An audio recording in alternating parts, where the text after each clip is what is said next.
So welcome back to the As Told by You podcast. We've got a cool guest today. Angela and I were just talking about the fact that I think Angela and her husband have been like some of the first people I met when I started to get into business, like in 2006.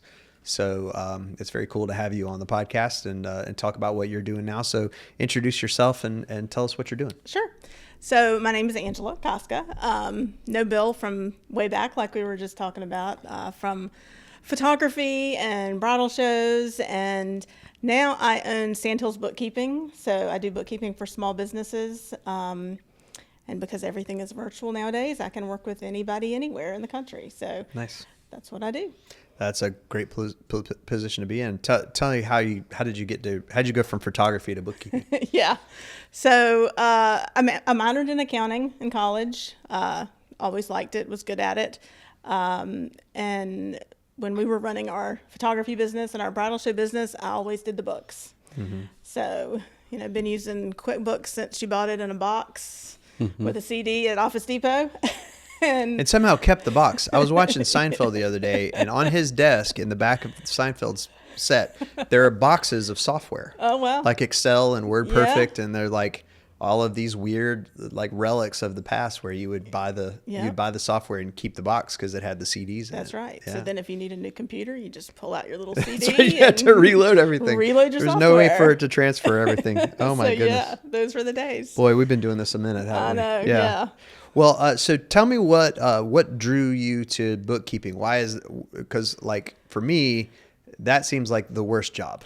Like I would definitely not like to have that job. Yes. So what is it that drew you to that job? Yes. So I always liked it when I did it for our business. Mm-hmm.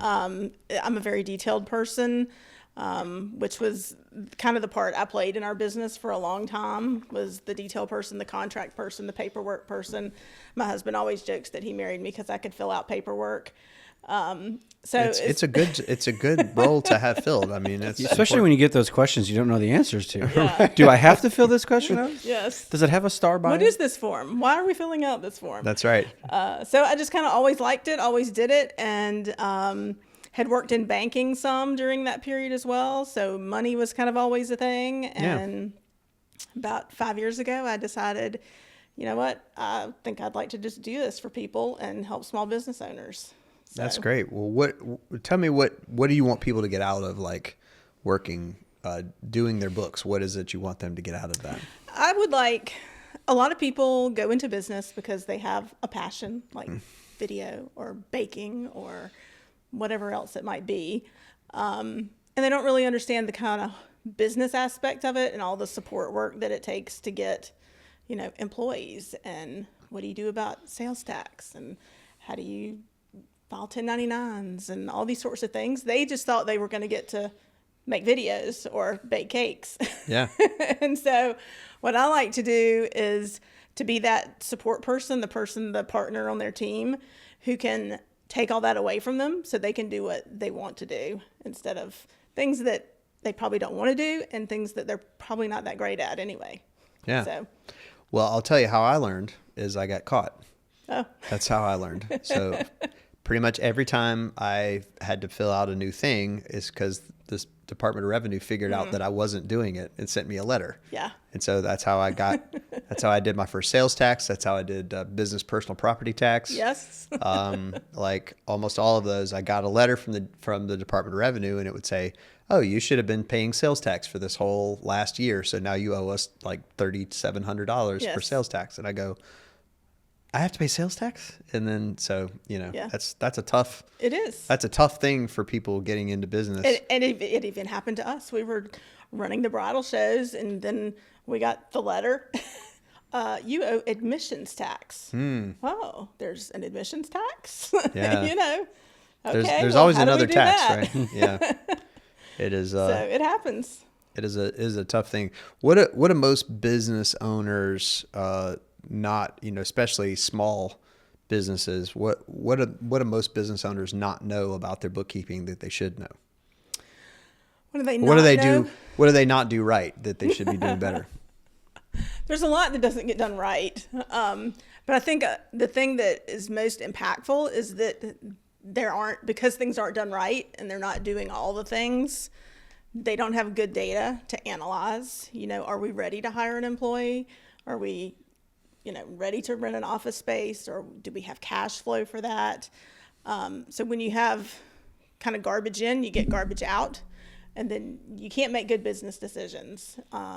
So to me, that's the part I like helping people with, is giving them reports and financials and an understanding of, this is how your business is doing. This is the financial health of your business, so they can make those decisions, so that they don't, go out and hire somebody and then realize, Oops. oh, we're not making enough money to Oops. pay this person. Or, oh, I fired this person thinking we were spending too much money, and now we're overwhelmed with work and can't keep up.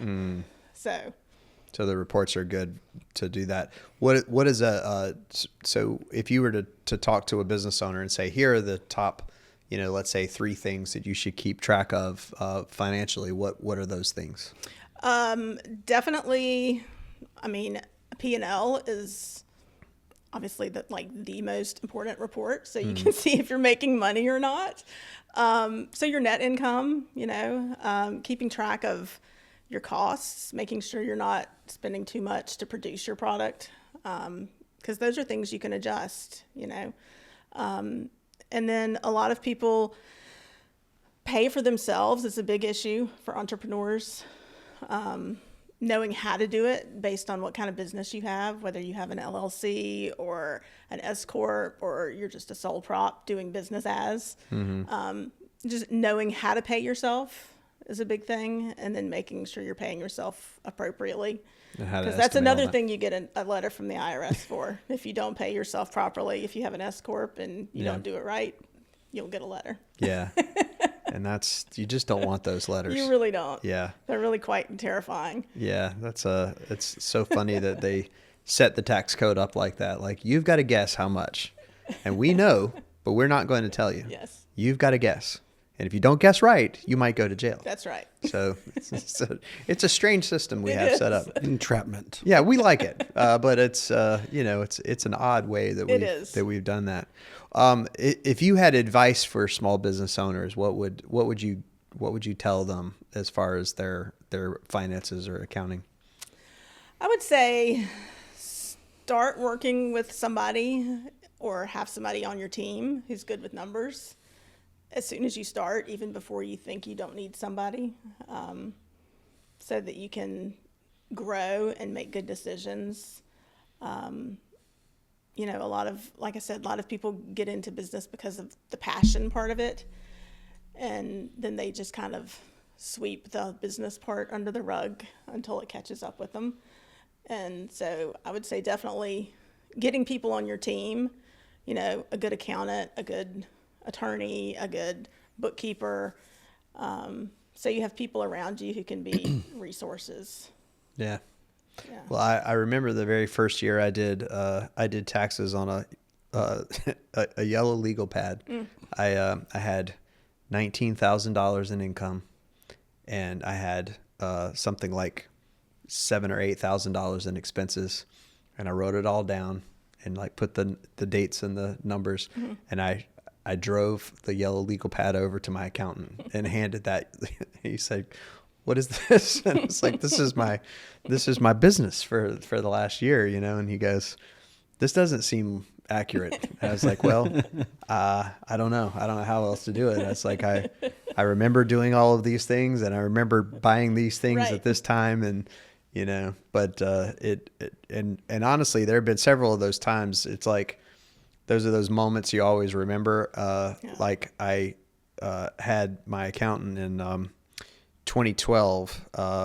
We had gotten up to a point in revenue where we went into a new tax bracket, and I did not understand the idea of tax brackets, and so the previous year we had I think we had next to nothing, like $3,000-$4,000 in taxes. So I had assumed that it would double because the revenue doubled. So I figured the taxes would double. Well, they didn't. They went up exponentially. So it was, I think it was $4,000 the year before, and it was $16,000 this year. And he called me up and he's like, "All right." And this is April, 13th or whatever. And he's like, okay, well, I've got it all calculated. You're going to owe $16,000. I said, and I remember I was standing outside of a restaurant in Clemson. I was in Clemson and going to a concert, and I could not enjoy the concert because I had this phone call. But I have a vivid memory of standing outside of that restaurant on the phone with my accountant going, what? $16,000. Where am I supposed to get $16,000? He's like, well, I'll file an extension. We'll figure it out. I was like, okay. And we did. And we were behind for like several years, things like quarterlies and stuff like that. Yeah. I just had never really thought about doing it. So I totally get the idea of starting it with passion, and then figuring out the business stuff later. Cause that's a massive issue. It is. And most people that I have worked with come from a job where all that tax stuff is taken care of. Taken care of by somebody else. You get the paycheck and you're good to go. And then you get a nice little form at the end of the year and you go to your tax guy and it's all squared away. Yeah. So it's a completely different mindset change. Well, is there a bookkeeper certification that you get, or is it just, I want to be a bookkeeper, I know how to balance a checkbook? There is currently no requirement to say, hey, I'm a bookkeeper, which I think should change because there are definitely different levels of experience and skill sets. There are some certifications out there you can get from different associations. QuickBooks has certifications, which are really more about being certified in how to use their software as opposed to understanding bookkeeping. Which I guess by proxy, to understand their software, you have to understand bookkeeping, right? Yes, so that you makes do. sense, right? Yes. Yeah. So there are some certifications out there. The best thing is to just talk to people and find somebody who's happy with somebody, or interview people and ask pointed questions so you can tell whether they know what they're talking about or not. So when a business brings you on, what is like the worst books you've ever seen?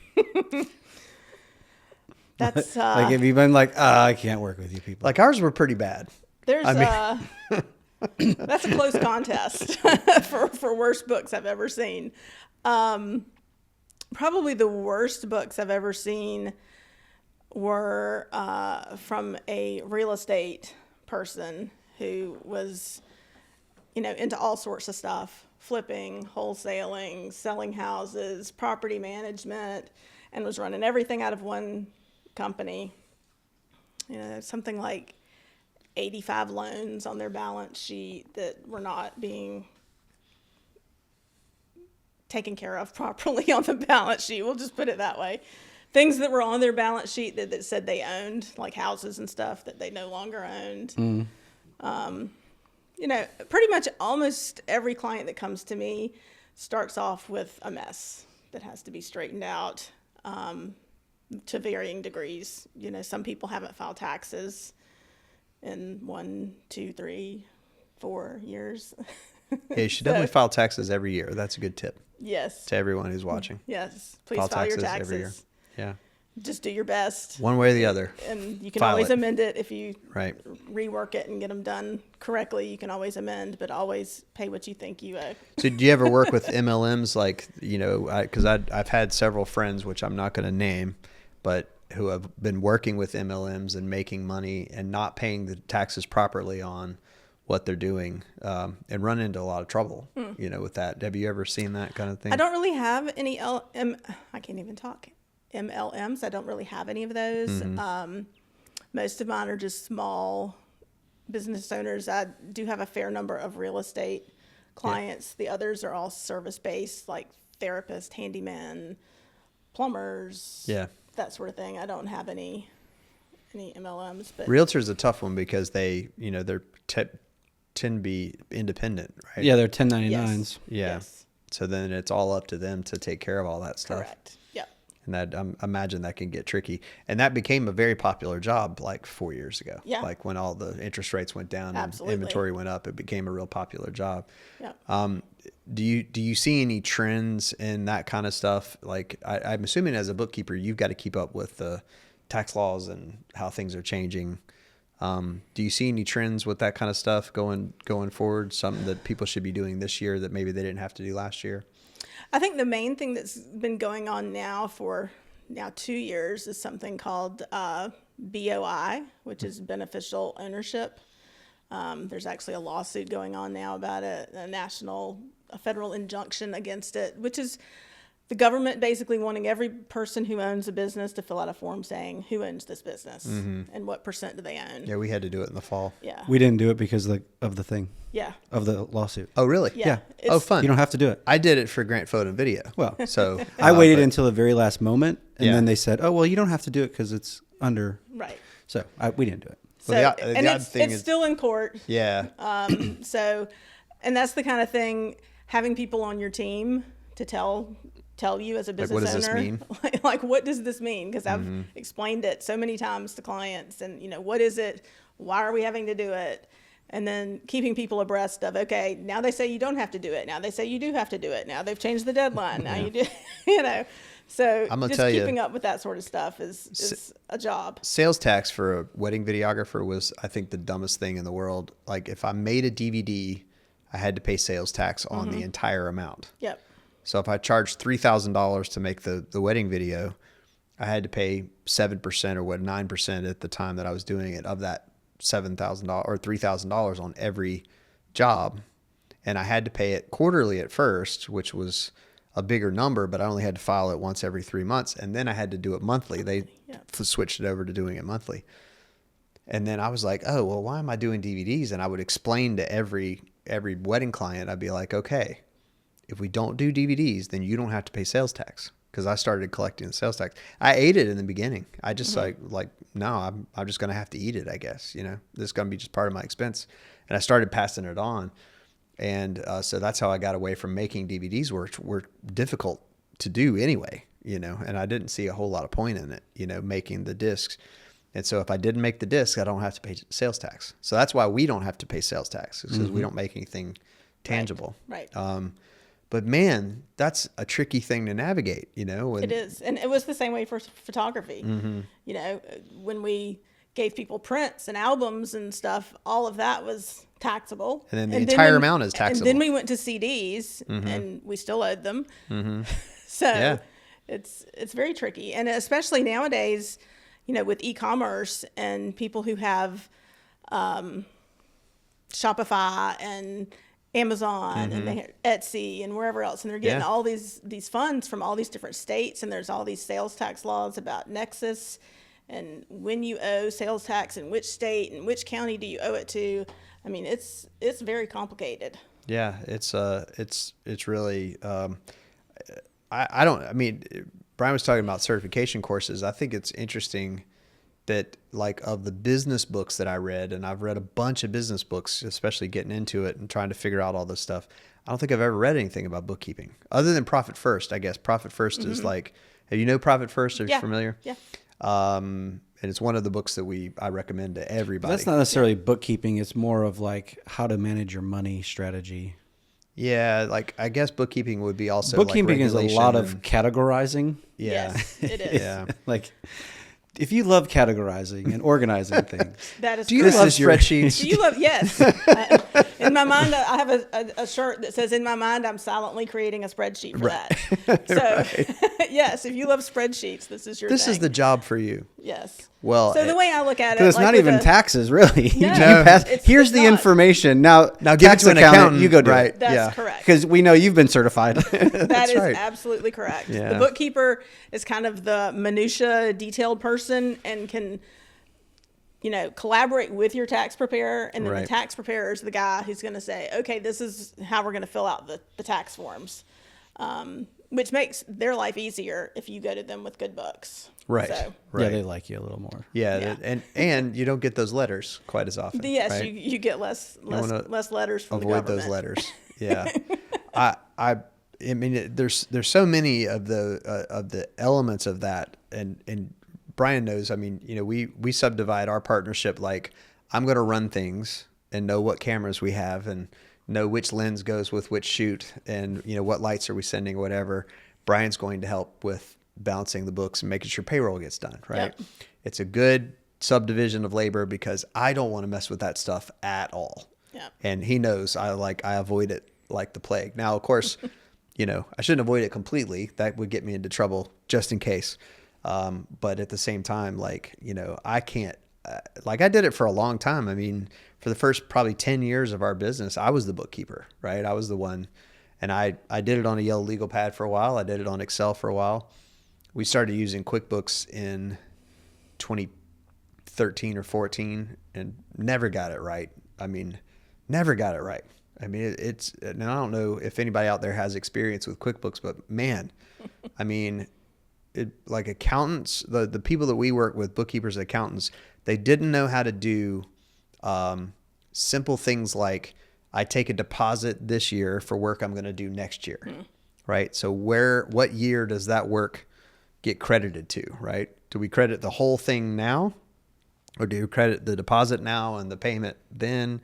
And that just got so complicated for whoever we tried to use it, and ours never got. I mean, it never got right. And so, and ours right now is we use it for invoicing and we use it to collect payments and a couple things like that. But the reporting part of it just is not even remotely correct. If somebody's using QuickBooks online, I mean, obviously use a bookkeeper. That's an obvious answer. But what would you tell somebody using QuickBooks? I mean, because we both found it to be very difficult to get right. It is difficult to get right. They make it seem like, oh, it's so easy. You just hit add and it'll just categorize itself. And it does have some built-in AI, but it's not always accurate.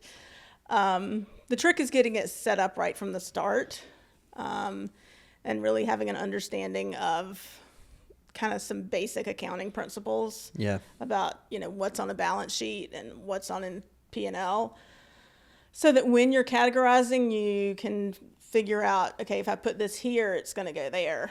Right. So a common mistake I see is, somebody will buy a piece of equipment, a car or a dumpster truck or a trailer or whatever. Yeah. And they just put it on their P&L and try to expense like a $40,000 piece of equipment. And you can't really do that. Right. It has to go on your balance sheet.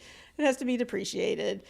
And your tax preparer is got to handle that part for you. And so if you just kind of dump it over there, most tax preparers aren't going to go dig into your QuickBooks and say, okay, well, that was just one $40,000 transaction.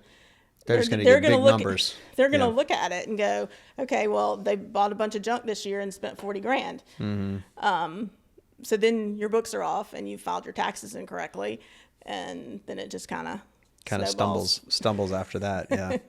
Yeah, that makes sense. And Brian, to his credit, has kind of masterminded this Excel spreadsheet that's pretty crazy. It's elaborate, like, the formulas going all over the place and the different worksheets applying to the different things. I mean, every time he showed it to me, I was like, that looks right to me. I don't know, So it's like it's a straight copy of the bank account. So you can't really mess it up. Well, that's what Dave Ramsey always used to say. He's like, your checking account, your business checking account is your balance sheet, right? Everything you put into it is income. Everything that comes out is expenses. What's left over is profit. It makes it easy to understand how it all works. And man, that was another thing. The first 5 or 6 years, not using the business account as a personal account. Oh yeah. It sounds so silly to say it now, but like, how many times I went to Publix and just paid for it with the Grant Photo and Video credit card, and Mary would be like, "Why did you charge that to the company?" I was like, "Well, I couldn't find the other card," or whatever it was, and so it's that, thinking of those simple things like that I just didn't. I mean, I guess it's common sense, but I did not get the memo in the beginning. Don't use your business expenses to pay for personal, even though that's how I'm getting my paycheck, right? I'm getting my paycheck by transferring it from the business to my personal. So why not just pay for groceries on the business? It's just saves me a transfer, that's right? But man, it's so difficult to separate that stuff once it you. Is. It is, once especially you do all if that. you're, and I have a lot of clients who come to me who do that, or who have done that, and I've tried to retrain them to not to do that. Yeah. But it's especially, I mean, it makes your bookkeeping harder, for one, but it's especially hard if you shop at the same place for personal and business. And knowing what's what. Costco. Yeah, Costco. Exactly. Oh my Costco God. or Costco's a problem for us because I do buy equipment I buy like Right. waters for the office and supplies and different things from Costco, but then I buy my groceries buy from groceries Costco. there. So So as a bookkeeper, you see Costco come through, and well, I don't know what that is. yeah, So then Target's another one of those. Like, who Target, knows what you're getting at Target, Home right? Depot, Walmart's. Walmart, All bets are off there. Amazon. Well, every year we have a big project that we do every year in April, and for that project we we need 2 stools for the people to be interviewed. Right. Every year I go to Target and buy 2 new stools. It's a kind of a celebratory thing. This big project's coming up, and I'll go buy 2 new stools, right? And I get them from Target. They're $20 a piece. Yeah. They don't last, but maybe the 3 or 4 weeks that the project lasts. I've got them stacked up over there in the corner. It's like I can tell how many years I've been doing it because I've got like 8 sets of stools over there. But that gets confusing when you look at the balance sheet and you go, "What did we buy at Target? Like, was this milk or was it paper?" Right. Or was it, office supplies or a pillow for the couch? Or my kids' school supplies. Yeah. You just have no way to know. Yeah. So it's so important to keep that stuff straight because, and it seems like such a simple thing, but honestly, you're right. Now I didn't get into the business for passion exactly. I got in because I didn't like the job I had and I wanted another job. Right. And so this is basically. Is that anti-passion? It was anti-passion. It was like me making another job for myself. Right. Like I could do this, Yeah. I got passionate about it. I mean, I really did after I started doing it for a little while. I got kind of obsessed with it. But in the beginning, it was just a way to drop a job where they did take care of all the taxes. They did take care of all the health insurance and all the other stuff that goes on with it. So what is an ideal client for you? Like, if we were going to refer somebody to you, who would be the ideal person?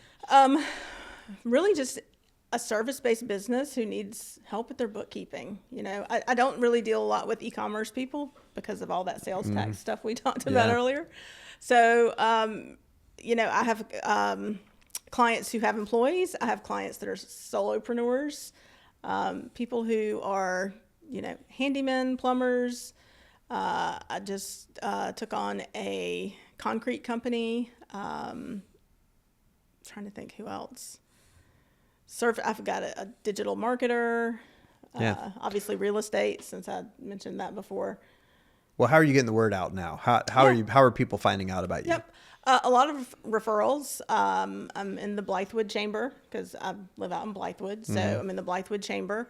I do social media, not as often as I should, but I do. I'm in the process of having my website rebuilt. Nice.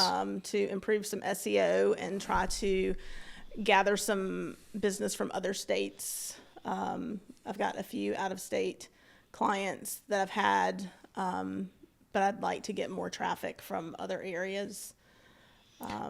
We're finding especially service based, but we're finding like a lot of local businesses are getting a lot of traffic off of Facebook groups right now. Yeah. Community groups. I'm sure Blythewood has one, and I'm not on the Blythewood group obviously because I don't live anywhere near Blythewood. But like Irma's got a big one. Yeah. Irma Chapin, Lexington's got a big one. Columbia's got 3 or 4 Yeah. huge groups, 30,000 members in the group, wow. and it's a way to bypass the Facebook algorithm at Exactly. this point. And so I'm kind of playing around with how do I get attention in these groups, right? There's 35,000 members, right? Everybody's posting all the time. How do you get attention? Yeah. And it's just the same old problem. I've noticed that you're posting on LinkedIn a lot though. Yes. I have started doing that. What's that? Tell me what the drive towards LinkedIn is and why posting on LinkedIn? Yep. Well, obviously, there's a lot of business owners on LinkedIn. A lot of I interact with a lot of other bookkeepers. The bookkeeping community is at least nationwide. The people I've encountered, we don't view ourselves as competitors really because Right. there's just so much business available to people. And everybody needs it realistically. And yes, I mean it's actually a requirement of the IRS that you have bookkeeping records. It doesn't have to come from a bookkeeper, but you have to have records. Right. So I get referrals from other bookkeepers. A lot of bookkeepers are in specific niches. So, I know one who only does e-commerce. I know one who only does restaurants. I know one who only does lawyers. So as we come across businesses who come to us, but maybe we're not the right fit for them, we can pass business to each other. So I do that on LinkedIn as well. Yeah, that's cool. It certainly seems like it's the ultimate work from home It is. Yeah. job. Well, especially if you like numbers. Sure. And Yes. like I was thinking about your community of bookkeepers. It's got to be like a rocking good time when you guys get together. Like, man, It actually is. talking about the numbers, man. Talking about the numbers. Because It you guys is. probably don't get to talk about it as much. No, because nobody yeah. else in our life wants to talk about this. They're all just and like that's what eyes happens, right? glazed over. Yeah, yeah. Can you believe he put that in that category? That's exactly right. What is he? Well, I mean, Their checking account It was is off by not- this many dollars. I imagine it's like a massive relief when you get around other bookkeepers and you can just go, guys, let me Yeah. tell you what I saw the other day. Yeah. Right. And It is. I mean, I'm in a mastermind group with 5 other bookkeepers. One in New York, one in Washington, one in Colorado, one in Indiana, and me. And we meet once a week via Zoom. Have share business ideas, share marketing ideas, a little bit of the you won't believe what I saw in this person's books. And we actually did a girls trip down in Charleston last year and met in person for the first time, and we had a great old time. I can see a like bridesmaid style That's movie exactly- coming out yeah. of the accountant's weekend or the Yeah, bookkeepers weekend Bookkeepers in Gone Wild. Charleston, like how crazy that's got to get, there's a meme going around on TikTok or Reels or whatever with the clip from Wolf of Wall Street, and the accountant's coming in and he's going like talking about all these business expenses, $40,000 on dinner, and they have it. He's tagged as Doge. Nice. And they're like trying to defend all this stuff. And then Oh, my you have who's the not Leo but the other guy? He's like USAID. Yeah. He's like, well, that was needed. Yeah, it was the apps. It was the apps. Yeah, God, that's such a great scene. I mean, look, that movie. Wow, you get me talking about Wolf of Wall Street. That's such a great movie. Yeah. I think also, not to go on a tangent, but I found Jordan Belfort, the real Jordan Belfort from that movie, right? And I started to look up who Jordan Belfort was, and he's still active, but in Australia, because he's not barred from financial stuff in Australia. So he can't do it in the United States, but he can do it in Australia. So he moved there, and he's got a blog. He's on the podcast circuit all the time, though. Oh yeah, he's doing podcasts all over the place. But every time I hear him talk, he sounds like a moron. Like I read his book, that the movie was based on, or listened to it on Audible, and he reads the book, and he sounds like an idiot. Like how did anybody ever buy something from this guy? It's like I don't even understand what he's talking about, And he says stuff like indecision is a decision, and I go, well, that's not. What does that mean? Like you keep saying things, but I don't think you've researched any of this, And I think it's I think it's wild that there are people like that in this world that can make millions of dollars just flagrantly doing nothing, and getting people to pay them for it. It's fascinating. But yeah, that is what I can see that movie. I was just thinking Bridesmaids marketing. style. Yeah, that's right. Marketing. That's Yeah. right. Oh my God. Yeah. And don't get us started about marketing. 'Cause we've seen a lot of those. We've seen a lot of those wrap up like yearly summary reports from yeah. marketing agencies. We get it from clients, and they'll send in these marketing agency reports, and we're like, that doesn't mean anything. Like what you just put in that chart means nothing. Yeah. I don't know who's believing that this means something, but it doesn't mean anything. So, but I think back to the certification thing, I think bookkeeper certification is proof is in the pudding, right? Yeah. So if you can show them what's going on, it's quantifiable. Bookkeeping, it seems to be something that's quantifiable, right? It definitely is. If you're doing it right, then you end up with more, Dave Ramsey always used to say that when you start budgeting, you feel like you got a raise, and that's, I'm assuming that's what happens with good bookkeeping. It absolutely is. And, sometimes people have stuff on their books that is wrong, and it's actually affecting what they pay the tax man. Yeah. And they don't realize it. I actually did a call yesterday with a potential client, and she had been carrying some bad debt on her books for like 2 or 3 years and didn't know how to get rid of it in QuickBooks. So it was just sitting there. And so I showed her how to do it, and then that's an expense. If you delivered the work and did not get paid, that's an expense. And that's real money that goes on your P&L, and it reduces your taxable income. Right. And so, boom, I just saved you whatever tax bracket you're in. I just saved you, 12% or 22% or whatever it is. Yeah. So that's why having somebody on your team who's looking at stuff like that, it does save you money. I mean, hiring a bookkeeper costs money, but it will save you money too. Well, I just had another nonprofit a couple weeks ago wanting us to participate in something for a deductible or a tax write-off, but you can't write off services as far as I know, right? Help me, financial people. You can't write off services on your taxes, right? There has to be something tangible that you spent. That is the only way that you can get a deduction, I think. That's what I remember it being. Well, there's services in kind. Right, like an in-kind contribution. Yeah. Right. But as far as I know, and I've talked to accountants about this before, that there's got to be something tangible on it. Anyway, all of it's confusing to me, right? And we would certainly be willing to do that. In a lot of cases, we do it without worrying about a deduction at all. But at the same time, it'd just be good to know that stuff, right? But how do you count that as, Ultimately, like the way it works is, say we had one of our employees go cover an event. Right. And we paid them. So that's an expense in itself. Right. So you can't you can't then say, oh, well, now I've The profit donated on that. Yeah. this amount of money. Right. That doesn't work. Yeah. You can only do it once. It's confusing. I don't like it. I don't like that we have to do it. I don't know why I can't just go do the stuff, and get money for it and not have to tell anybody about it, right? Why do I have to report it at all? It's aggravating. Yeah. But we do report it, by the way. So anybody's watching. Yes. We do report it. I don't like it, but we do it. Well, cool. Angela, thank you so much for doing this. This is so fun. Where are we headed from here? What do you want to do with this bookkeeping service? Just continue to grow and continue to help business owners.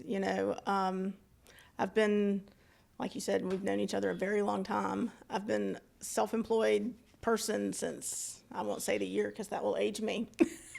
Well, but my whole career. And so, I know things from having been a business owner that help me as a bookkeeper that a normal, quote, bookkeeper wouldn't know. So when I do people's books, I look for things and say, hey, check with your tax guy about this or check with your tax guy about that.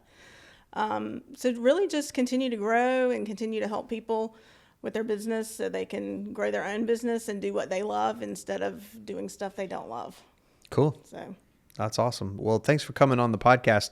We typically end the podcast with 5 questions. Oh, okay. So off the top of your head, 5 favorites. 5 favorites.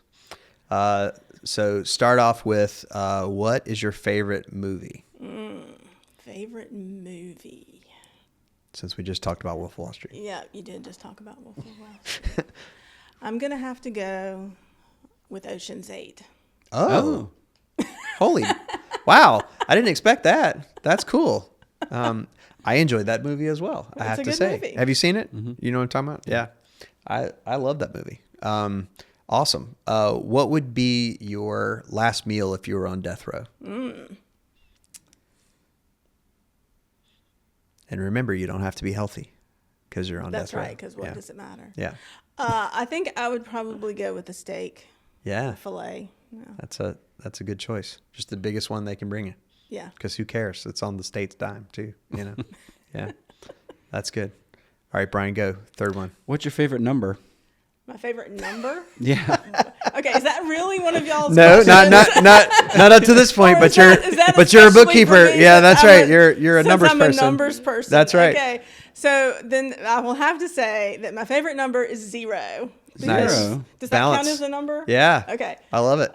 Because when you reconcile your accounts and everything's in balance, Everything's it's in balance. A 0. Yeah. There is an episode of Young Sheldon where they talk about is zero A number. actually Yes, a number. that's right. Is it a Yep. number? And it spins him out in the whole Oh yeah, he little goes thing. nuts because in the field of mathematics, it's a big conversation, right? Yes. As to whether That's it like is a hot dog a sandwich? Kind right, of right, problem. right. And it can be, but not the way most people eat it. Yeah. And I will tell you, I have a, as Brian and I have talked about this a little bit, I have a big numerology problem. So I am kind of concerned about odd numbers and things. And I feel like odd numbers are a bad omen. And so like when I pump gas, I look at the number that I get to with a full tank of gas as an omen. So I try not to get $30 worth of gas because there's too many odd numbers in there. So if I get to 30, I'll go to 40. Make sure that I get $40 and something, or I'll get $22. My perfect one is like 2008. It's all divisible by 2 and all adds up to something that's divisible by 2. So it's my psychosis. All right, go ahead. Next one. You should definitely be into spreadsheets. I don't know I why know, you're not. With all that going Well, on. listen, it would be bad for me because then there's just odd numbers that exist, and you get like Well, it'd be interesting if she had said 1. 'Cause 1 would be bad. 1 is the loneliest number. Right, Yes, 1 is the one loneliest is the number. loneliest That's number. true. And then also in binary, 0 is off and That's 1 is right. on. So then you're That's talking right. about It's all different. zeros and ones. That's right. You're talking about different things. Okay.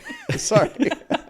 We're getting very. No, Got off on that This tangent. is why we Sorry. like the we're last getting 5. very esoteric now. Yeah, that's right. What is your favorite song? My favorite song. I don't know if I have a specific favorite one song.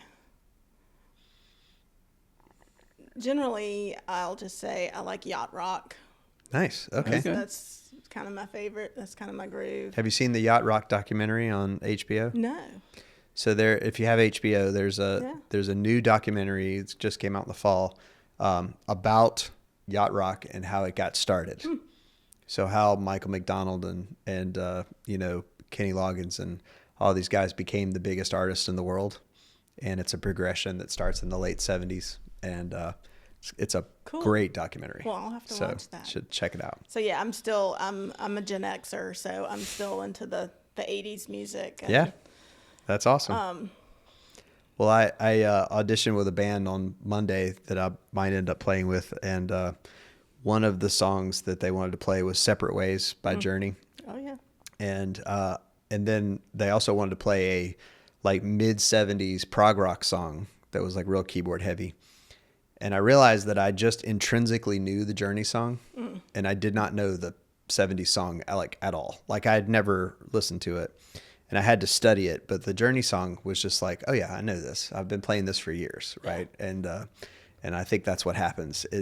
Especially with the Gen X brain, like you just go, Journey is foundational. That's right. correct. Absolutely. Everything else is whatever. That's but right. that's That is definitely yes. all right. All right. So last one, Okay. favorite season. Favorite season, fall. Yeah, that's the most common. We might just want to eliminate that question because Yeah. that's the answer. That is the answer. Honestly, it's the best season. It's not my favorite season. Really? No. I've never asked you what your favorite season was. Summer. Really? In South Carolina? Even in South Carolina. Wow. Wow. I did not know that. It is not my favorite season. I will take a hot day in the summer over a cold day in the winter. Right. Every time. That's the Wisconsin thing. Yeah. That's why I didn't apply to any schools that were north of the Mason-Dixon line. right. One, really. Wow. Where'd you grow up? Here. South Here? Carolina. Okay. Yeah. Well, so growing up here in the summer, you leave the house in the 80s you did. You left the house at 8 or 9 o'clock in the morning after cartoons on Saturday. You're gone all day. You're trying to find ways all day to stay in the shade, to get water, to be around something like a creek or a lake or a pond or a swimming pool or a little pool in your friend's backyard, whatever it is, to just survive. That's right. Drinking out of the contaminated garden. That's right. You drink out of the garden hose Because your mom won't let you back in the house until it's lunchtime, and you get That's back in right. lunchtime, and then she kicks you right back out, and you're out until the street lights come on. Yep. You got it. I fantasize about going to the Caribbean Uh-huh. and retiring to a small island on the Caribbean and Yeah. just having a Just being hot all the pattern. time. Yeah. So my dad was from the top part of West Virginia, like in the Panhandle, so like right across from Ohio. And he said he moved to South Carolina because he thought, I'm going to eliminate all of this winter that I had to deal with growing up. And then anytime it would get cold or snow, he would call me up. He's like, all right, I'm moving to Florida. So I can't take it. I was like, yeah, I know. But then it gets to 106 in the summertime with 90% humidity. And you're like, oh yeah. I had That's a right. great ski day Yeah. last month. So I like the snow when I want the snow. Yeah. You go, oh yeah, snow. But you go to it I go to it and then you come back. and I get out of there. Yeah. That's probably the way to do it. Yeah.